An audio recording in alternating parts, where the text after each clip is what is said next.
La enfermedad entró en la humanidad por el pecado original, de modo que cuando estemos en el cielo no habrá más enfermedades. Mientras tanto debemos lidiar con ellas en nuestra peregrinación en la tierra. La Iglesia tiene una gran cantidad de recursos para la sanación. Sin embargo, últimamente parecería que se está refiriendo solamente a la curación por la medicina tradicional, como si las otras fuentes no existieran. Siempre hay que recurrir al médico cuando una persona está enferma. Dios está actuando a través de ellos.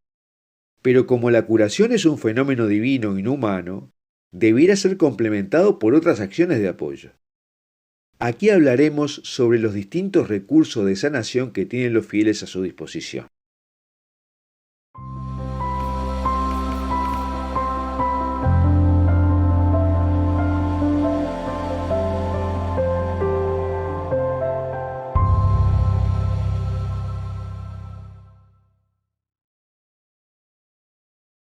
Recuerda que todo lo que hablamos aquí lo puedes leer por un link que te dejo en la descripción de este video. Y te sugiero que te suscribas a nuestro canal haciendo clic en la campanita que dice todas para recibir nuestras notificaciones. Y de paso suscríbete también a la newsletter de Foro de la Virgen María. Ahora, en primer lugar, Dios deja pasar las enfermedades que nos acosan a los humanos, porque nada escapa a su control. Pero Jesús nunca describió las enfermedades que encontró como enviadas por Dios, sino que echó fuera al mal cuando la gente suplicó por sanidad. Por eso, la primera práctica es pedir a Dios que sane al enfermo y dejarlo en sus manos. Él decidirá qué es lo mejor para el enfermo. Quizás él tenga otro plan. Y también se debe recurrir al médico, porque la medicina es un plan de Dios para nuestra sanación, aunque en nuestra época incrédula parece que es la única posible, incluso dentro de la iglesia, porque muchos sacerdotes y obispos promocionan ante todo las recetas médicas y se olvidan del arsenal que Dios puso en sus manos a los cristianos para tratar las enfermedades, por lo menos complementariamente. La práctica más típica de curación en la iglesia es ministrar el sacramento de la unción de los enfermos, que lo realiza un sacerdote untando con el santo crisma al enfermo, oyendo su confesión, rezando con él y administrándole la comunión. Hemos visto en otros videos que la hostia consagrada, la real presencia del cuerpo y la sangre de Cristo, es un elemento sanador. Y que la confesión también es sanadora, porque perdona los pecados y permite que la gracia fluya más fácilmente. Otra práctica de la iglesia es expulsar a los espíritus de enfermedad con oraciones de liberación, lo cual está probado por las prácticas que hacen los exorcistas. Porque detrás de cada enfermedad hay un espíritu maligno, un demonio, que la provoca o que la está exacerbando. Por lo tanto, cuando te asedia una enfermedad, hay que ordenar al espíritu que está detrás que se vaya. En el nombre de Jesús, espíritu de enfermedad, y aquí se nombra la enfermedad, vete de mi cuerpo, sal ahora mismo. Otro elemento que tiene la Iglesia para las sanaciones es la oración. Una buena parte de los católicos cree firmemente en el poder sanador de la oración.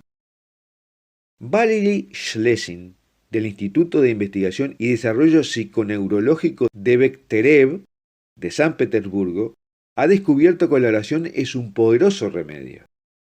No solo porque regula los procesos en el organismo humano, sino que también restaura la estructura dañada de la conciencia.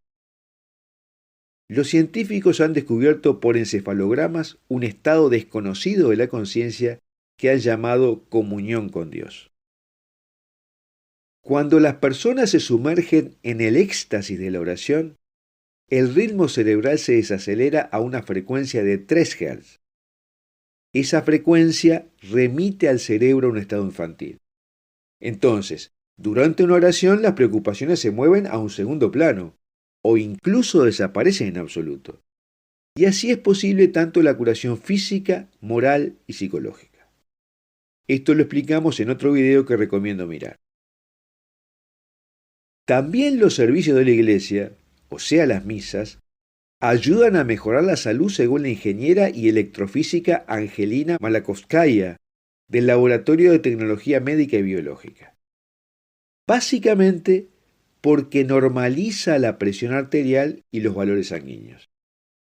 Y también las oraciones pueden neutralizar incluso la radiación atómica. Se sabe que después de la explosión de Chernobyl, los instrumentos para medir la radiación señalaban una lectura altísima fuera de escala.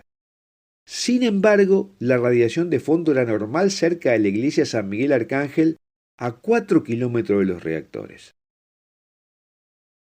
Este poder de la oración, que es corroborado por decenas de investigaciones científicas en todo el mundo, puede verse también en las epidemias. A finales de la década de 1840, el cólera que se había originado en Europa llegó a San Luis, en Estados Unidos, matando a más del 10% de la población. En aquellos momentos no se conocía tan bien como ahora cómo funcionaba el cólera, que era producido por las aguas hervidas, y en ese momento la ciudad tenía un muy mal sistema de alcantarillado.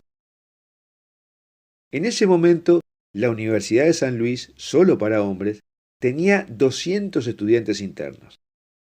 El padre Pierre-Jean de Smet decía en una carta que en esos momentos todas las noches se hacían oraciones contra la calamidad y novenas en honor al Sagrado Corazón de Jesús en la universidad, y que los sacerdotes jesuitas centraron gran parte de su ministerio en servir a los enfermos.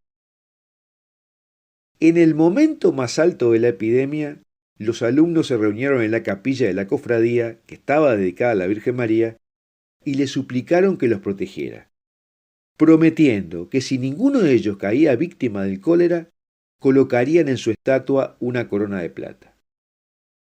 Ningún estudiante ni ningún jesuita enfermaron de cólera, y los estudiantes cumplieron con la promesa. Y con el mismo criterio también hoy vemos en Europa muchas grandes iglesias construidas como acción de gracias por salvar a las ciudades de las epidemias, fruto de promesas realizadas por el pueblo y los sacerdotes.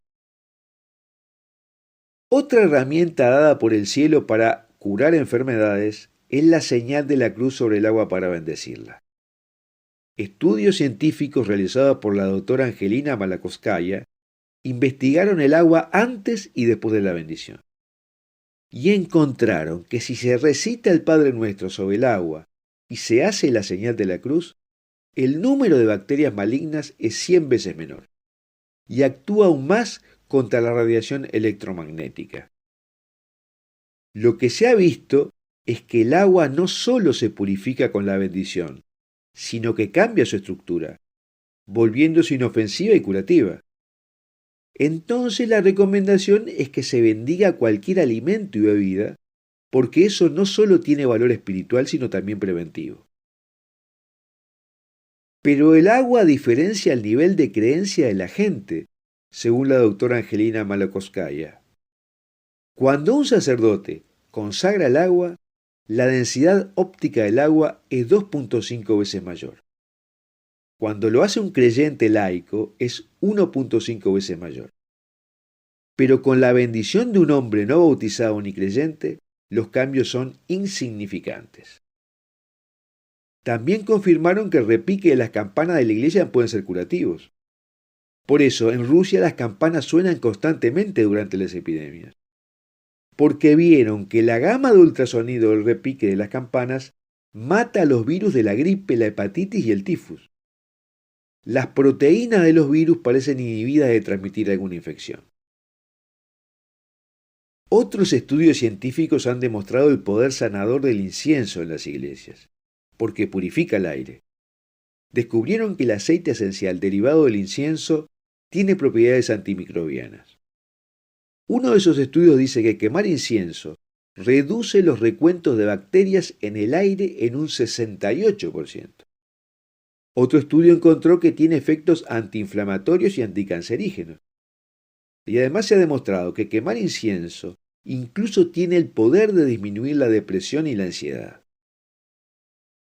Los católicos de todas las épocas han comprobado también el poder curativo de las reliquias de santos que exudan óleos, o generados por las lámparas de sus santuarios, o por el agua que fluye de los pozos cercanos a sus tumbas.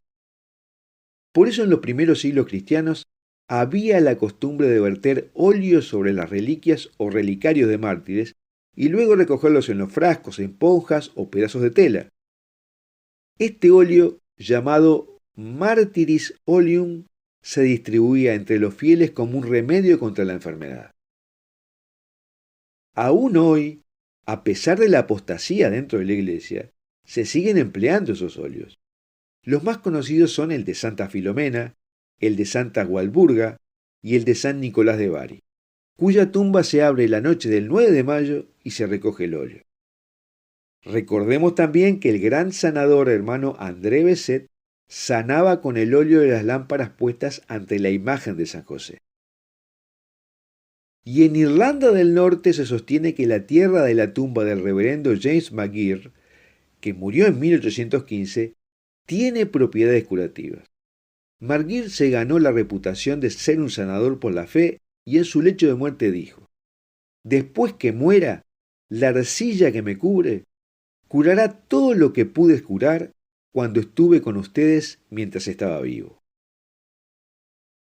Y el microbiólogo Dr. Jerry Quinn tomó muestras del suelo para ver si había alguna base científica para eso, y encontró que una nueva especie de antimicrobiano que nunca antes se había descubierto contenía muchos antibióticos que mataban a algunos patógenos multiresistentes. Y finalmente, hay otro recurso que son las fuentes de agua que han surgido en varias apariciones marianas. La más famosa es el agua del santuario de Lourdes. Bueno, hasta aquí lo que queríamos decir sobre los diversos recursos para sanar el cuerpo y el alma que tienen a su disposición los fieles de la Iglesia Católica. Y me gustaría preguntarte si has experimentado otra forma de sanación y cuáles son. Y si te gustó este video, compártelo con tus amigos y danos un me gusta.